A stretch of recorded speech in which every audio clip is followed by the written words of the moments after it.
Good evening from the Channel's newsroom here in London. The Democrats have moved a step closer to impeaching the US president after winning a key vote. Those in favour, please say aye. Aye. Those opposed, say no. Opinion of the chair, the ayes have it. The House of Representatives has passed a resolution to formally proceed with the inquiry, approving measures to move it into a public phase. Impeachment is not something that we take lightly.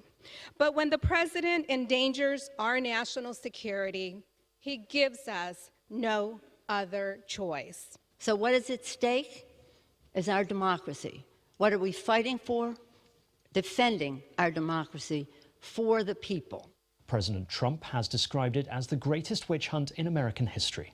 A huge fire on a train has killed more than 70 people in Pakistan. Authorities say a gas cylinder exploded, triggering the inferno. Passengers had brought it on board to cook meals, violating railway rules. Dozens of people were also injured as 3 carriages were destroyed. Many are in a critical condition, and officials say the number of casualties could still rise. It's the worst disaster on the country's accident-plagued railway in 15 years. The Prime Minister, Imran Khan, has ordered an inquiry, demanding it to be completed urgently.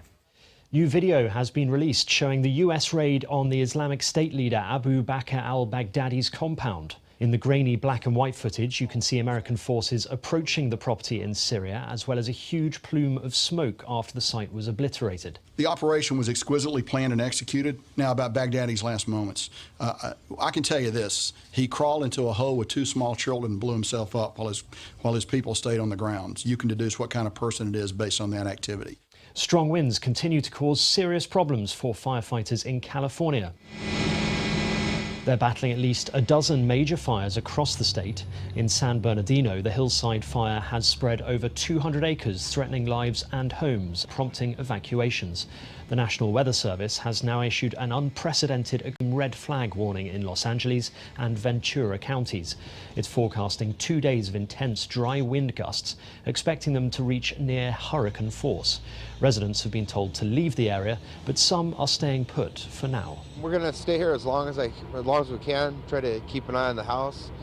We feel pretty safe with the fire department here. They've got hoses on both sides of the house. The body of a British backpacker has been found in the sea off Cambodia. 21-year-old Amelia Bambridge, who was travelling on her own for the first time, was last seen at a beach party at 3 a.m. on the 24th of October. Helicopters and a specialist sniffer dog were used in the search for the student. Her body was found 30 miles from where she went missing. Police believe she drowned. Thousands of protesters in Iraq have returned to the streets for a 7th day, putting pressure on the country's prime minister, demanding a total change of government. They're calling for an end to corruption, more jobs and better public services. At least 250 people have been killed since the unrest started on October the 1st. The mass demonstrations are the biggest the country has seen since the fall of Saddam Hussein in 2003. Japan has strongly condemned North Korea after the nation fired 2 unidentified projectiles. The Defense Ministry says the objects appeared to be ballistic missiles which landed in the sea outside Japan's exclusive economic zone.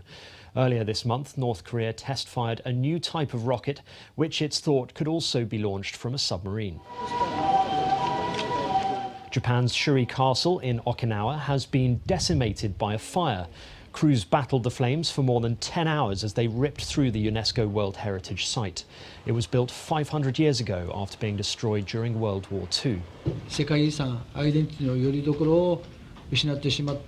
And finally, the UK Parliament's Speaker of the House has made his final order.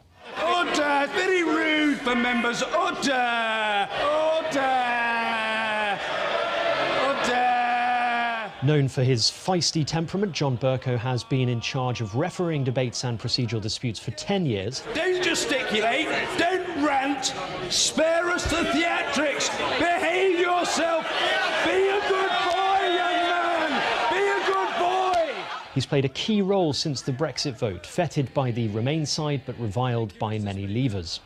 Party leaders and lawmakers praised him on his departure and thanked him for his service to Parliament. You'll be pleased to know that your ratings on the Parliament channel has gone up, and the word order is now used by parents around the country as the new naughty step.